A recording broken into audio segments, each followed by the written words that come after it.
Nous sommes à la bergerie du Capucin, domaine viticole dans l'appellation Pic Saint-Loup. L'appellation la plus septentrionale du Languedoc, c'est celle le plus au nord, à 25 km au nord de Montpellier.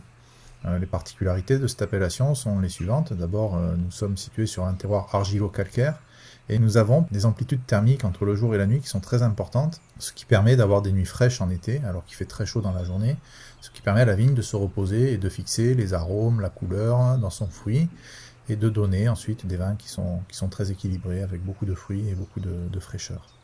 Le nom du domaine, en fait, c'est une histoire de famille. La bergerie du Capucin, c'est le premier domaine qui a été acheté par l'arrière-grand-oncle de ma femme au début du XXe siècle.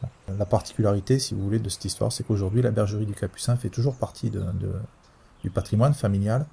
Il y a un berger sur place qui est fermier et nous avons voulu rendre hommage à la famille, à l'histoire de la famille, à l'histoire du domaine, en appelant notre domaine viticole bergerie du Capucin.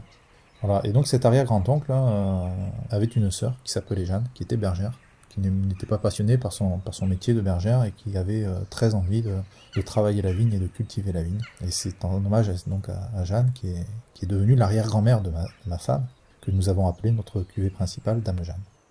Il faut tout d'abord savoir que l'appellation Pic Saint-Loup n'existe pour le moment qu'en rouge et en rosé.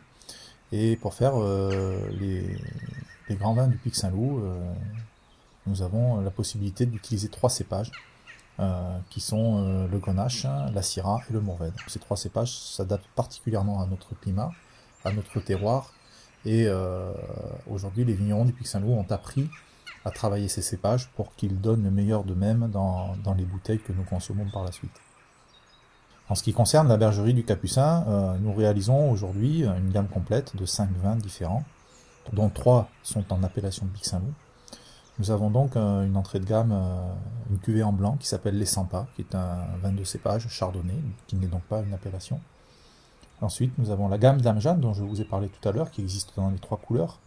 Donc Dame Jeanne Blanc, qui est un assemblage de chardonnay et de vionnier, qui est un vin très fin, avec une belle complexité aromatique, une belle longueur qui se convient très bien pour de jolies tables. Dame Jeanne Rosé, on est dans un produit de l'appellation Pic Saint-Loup, avec un assemblage des 3 cépages de l'appellation, avec une grosse majorité de Syrah. Et ensuite, Dame Jeanne Rouge, qui est également un vin AOC Pic Saint-Loup, qui est issu de l'assemblage des 3 cépages, Grenache, Syrah et Mourvèdre. La particularité de ce vin, qui est très bien réussi, c'est qu'il a eu une médaille d'or au dernier concours général agricole à Paris, c'était en février 2011. On en est très heureux. Et ensuite, nous avons une grande cuvée qui s'appelle l'Armanella. C'est un nom un petit peu difficile à dire, un petit peu délicat, mais en fait, c'est encore une histoire ça fait encore partie de l'histoire du domaine et de la famille. L'Armanella, c'est le lieu-dit qui est situé juste en face de la bergerie du Capucin, et c'est là qu'allaient pâturer les moutons à l'époque où Dame Jeanne était encore bergère.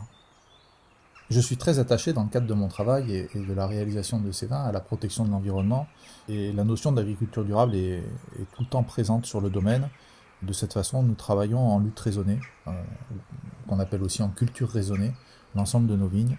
Qu'est-ce que c'est le principe de la culture raisonnée? C'est d'utiliser aujourd'hui tous les outils qui sont à notre disposition, les outils techniques, les outils scientifiques, les modèles mathématiques, pour nous permettre d'ajuster au mieux toutes les opérations que nous allons faire sur les vignes, que ce soit en termes de traitement, de lutte contre la sécheresse, etc. Aujourd'hui, nous sommes en mars 2011 et nous allons découvrir les nouvelles cuvées à venir. Tout d'abord, la cuvée Dame Jeanne Rosé millésime 2010, qui a été embouteillée le 23 février, qui est un excellent rosé, qui est déjà à la commercialisation, qui est un rosé très fruité, très équilibré, gourmand, avec beaucoup de fraîcheur, de très jolis équilibres. Ensuite, à venir à la fin du mois d'avril, les cuvées Dame Jeanne Blanc et 100 Pas Blanc, millésime 2010, qui seront également délicieuses, avec de très très jolis équilibres. 2010, c'était vraiment un millésime excellent dans notre région. Et puis un petit peu plus tard, juste avant l'été, probablement au mois de juin, il est encore un peu trop tôt pour le dire, nous verrons arriver Dame Jeanne Rouge, millésime 2010. Mais bon, là, pour l'instant, le vin est encore en élevage, en cuve, et il faut attendre patiemment qu'il soit prêt.